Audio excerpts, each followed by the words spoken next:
பரிசுத்த நாமத்திற்கு மகிமை உண்டாவதாக. இந்த காலை வேளையில் உங்களை சந்திக்கிறது மிகவும் மகிழ்ச்சியாக இருக்கிறது. தேவன் இன்று ஒரு நாளை கூட கூட்டி கொடுத்த கிருபைக்காக கொடான கொடி நன்றி. தேவன் இன்று நமக்கு கொடுக்கும் வார்த்தை எரேமியா 15வது அதிகாரம் 11வது வசனம். உன்னில் மீதியாக இருப்பவர்கள் நன்மை அடைவார்கள்.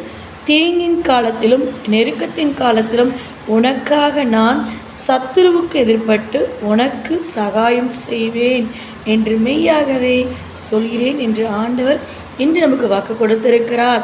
தீங்கின் காலத்திலும் நம்ம கஷ்டப்படுற காலத்தில் வியாதியோடு பலவித போராட்டங்களோடு கடன் பிரச்சனைகளோடு என்ன செய்வேன் என்று கலகி கொண்டிருக்கிற நம்ம பார்த்து ஆண்டவர் சொல்கிறாரு, தீங்கு காலத்திலும் நெருக்கத்தின் காலத்திலும் உனக்காக நான் சத்துருவுக்கு எதிர்பட்டு.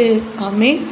சத்துருவானவன் நம்மளை வஞ்சிக்கலாம் என்று பல வழிகளை நம்மளை எதிர்பட்டு வரலாம். ஆனால் தேவன்